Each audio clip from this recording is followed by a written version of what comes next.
हम जब ईसुआपुर थाने में घुसे तो एक साहब टेबल पर बैठकर रोटी, आलू का भुजिया, दाल जिसमें घी डला हुआ था और चावल प्लेट में लेकर बैठे हुए थे।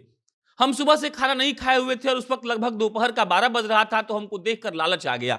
शायद थोड़ा बहुत मुंह से लार भी टपक गया होगा। और उसके बाद हम जब वहां पहुंचे तब थानाध्यक्ष साहब अपने कमरे में रहे होंगे। हम थानाध्यक्ष साहब को पहले फोन कर दिए थे कि हम आ रहे हैं, आपके छपरा के ईसुआपुर में लमसम 50 लोग मर चुके हैं। जो साहब दाल में घी डालकर खा रहे थे, उनको उनके चेहरे पर बिल्कुल भी शिकन नहीं थी। उनके चेहरे पर इस बात का बिल्कुल भी भाव नहीं था कि उनके एरिया में 50 लोग इस दुनिया को छोड़कर जा चुके हैं, और सिर्फ इसीलिए क्योंकि उनका कोई वेंडर जहरीला शराब बेचता है, जिसको उनकी निकम्मी पुलिस पकड़ नहीं पाई है। हम वहां लगभग 30 मिनट तक बैठकर उनको खाते हुए देख रहे थे। एक साहब आए, हमको नाम किसी का याद नहीं है, सब लोग सिविल ड्रेस में थे। साहब आकर कुर्सी पर बैठ गए और उन्होंने कहा कि बताइए, हम लोग का इसमें क्या दोष है? लोग आकर कहता है कि पुलिस वाला ठीक से काम नहीं करता है। हम उनके हाँ में हाँ मिला रहे थे, और उसके बाद जब सीमा पार हो गया तो हम उनको बोले कि एक बात बोले साहब। सर बोले कि बोलो। तो हम उनको बोले कि आपके बिहार में जितना भी थाना है, अगर उसके एसआई का और इंस्पेक्टर का संपत्ति का जांच हो जाए तो मालूम पड़ जाएगा कि शराब कौन बिकवा रहा है। इस सवाल का जवाब वो बिल्कुल नहीं दे पाए। चुपचाप मुंह लटकाकर मन ही मन शायद हमको गाली देकर चुप हो गए। उसके बाद हम पूछे कि साहब कहाँ हैं? लोगों ने कहा कि आते होंगे, 48 घंटा से साहब सोए नहीं हैं। हम भी 48 घंटा से नहीं सोए थे, और छपरा का यह अनुभव आपको बताना इसीलिए जरूरी है ताकि आपको इस बात की याद हमेशा आती रहे कि हमारे पुलिस फौज कैसे काम करती है। हम थाना में घुस गए, इंस्पेक्टर साहब के यानी कि थानेदार साहब के चेंबर में गए। थानेदार साहब का नाम है संजय राम। हम वहां घुसे तो कुर्सी खाली थी, साहब वहां पर भी नहीं थे। हम उनको फिर फोन किए। 35-40 मिनट के बाद उन्होंने कहा कि 10 मिनट में आ रहे हैं, पटना से 2 लोगों की टीम आई है।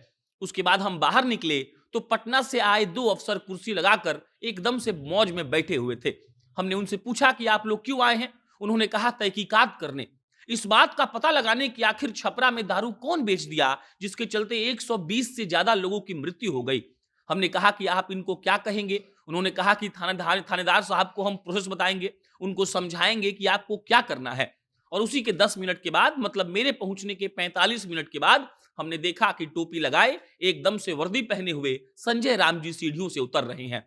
उनके साथ एक प्रशिक्षु दरोगा भी थी, वो महिला थी। वो आए और पटना से आए उन अधिकारियों के पास बैठ गए। हम लोग चुपचाप पीछे बैठे हुए थे। प्रशिक्षु महिला मैडम हमको बोली कि तुम जाकर उधर बैठ जाओ। हम उनकी बात को इग्नोर कर दिए। उन्होंने दोबारा कहा कि तुम जाकर पीछे बैठ जाओ, और उसके बाद हमने कहा कि हुजूर, हमको यहां बैठकर सुनने का अधिकार है। इतना तो अधिकार है कि आप लोग क्या तहकीकात कर रहे हैं, आपके पास क्या रिपोर्ट है, वो तो हम जान सकते हैं। मैडम बोली कि आपको जानने का हक है, लेकिन आप हट जाइए। हम भी हटी की तरह वहां से नहीं हटे, बैठे रह गए। उसके बाद पटना से आए अफसर संजय राम जी को, मतलब कि ईसुआपुर के थानाध्यक्ष साहब को समझाने लगे। उनको कहने लगे कि जो लोग दारू पी लिया है और जो लोग जिंदा है, जिनका इलाज चल रहा है, उनके पास जाइए, उनसे पूछिए कि उन्होंने दारू कहां से पिया। जो लोग मर गया, उनके परिवार वालों से पता लगाइए कि ये लोग कहां जाकर दारू पी रहे थे। संजय राम जी चुपचाप हाँ में हाँ मिला रहे थे, और हम बिल्कुल सही कह रहे हैं। संजय राम जी इसीलिए हाँ में हाँ नहीं मिला रहे थे क्योंकि इस बात की चिंता थी कि ईसुआपुर में लोग मर गए हैं, अपितु सिर्फ इसीलिए हाँ में हाँ मिला रहे थे क्योंकि उनको डर था कि कहीं मशरक के थानाध्यक्ष के जैसा हमको भी सस्पेंड ना कर दिया जाए। उसके बाद हम पटना से आए अफसरों से रिक्वेस्ट किए कि हम आपसे कैमरा पर बात करना चाहते हैं। उन्होंने साफ इनकार कर दिया और कहा कि इजाजत इसकी हमारे पास नहीं है, हम अधिकृत ही नहीं है बाइट देने के लिए मीडिया को, तो हम बात नहीं कर सकते हैं। उसके बाद हम ईसुआपुर के थानाध्यक्ष साहब संजय राम को रिक्वेस्ट किए, वो मान गए। उन्होंने कहा कि कोई गड़बड़ सवाल मत पूछिएगा, और हमने भरोसा दिलाया कि ना सर, बिल्कुल भी गड़बड़ सवाल नहीं पूछेंगे। ईसुआपुर के थानाध्यक्ष साहब खड़े होते हैं, हम कैमरा ऑन करते हैं, और क्या बताए, हम उनसे बहुत सारा सवाल पूछ लेते हैं। हम उनसे पूछते हैं कि सर, अब तक आपके एरिया में 25 लोग मर गए हैं, आपको दुख होता है? साहब ने कहा हाँ दुख होता है। हमने कहा कि आपके चेहरे पर दिख नहीं रहा है, और उसके बाद वो सकपका गए। हमने पूछा कि जो लोग मर गए उनके घर आप गए? उन्होंने कहा हाँ हम गए थे, और उसके बाद हमने बताया कि उसी ईसुआपुर में हम घूम कर आ रहे हैं और लोगों ने साफ साफ कहा है कि पुलिस वाले घर पर नहीं आए थे। हमने पूछा कि आपने हॉस्पिटल जाकर तहकीकात की? उन्होंने कहा कि नहीं, अब तक तो नहीं की है, लेकिन अब हम जाएंगे। ये सब वीडियो हम चला चुके हैं, 2 लाख लोग देख चुका है। और इंटरव्यू जैसे ही 3 मिनट 3.5 मिनट क्रॉस किया, सर को गुस्सा आ गया। उन्होंने कहा कि अब हो गया, रहने दीजिए। हम भी चुपचाप मान गए। क्या पता हम ही को उठाकर बंद कर देते और कहते कि तुम ही दारू के तस्कर हो।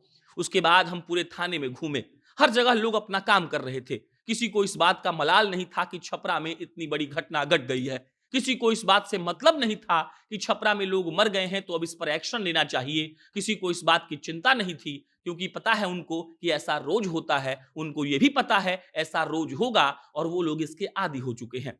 बाकी छपरा में मौत का तांडव चल रहा है। 120 से ज्यादा लोग मर चुके हैं। ईसुआपुर के थानाध्यक्ष साहब उस वक्त टीम बना रहे थे जब इस घटना को 48 घंटे से ज्यादा बीत चुका था। मतलब विगत 48 घंटों में उन्होंने क्या किया उनको खुद भी पता नहीं था। बाकी पटना से टीम जाकर सारे थानेदारों को, थानाध्यक्षों को समझा रही है कि आपको ये करना है और ये नहीं करना है।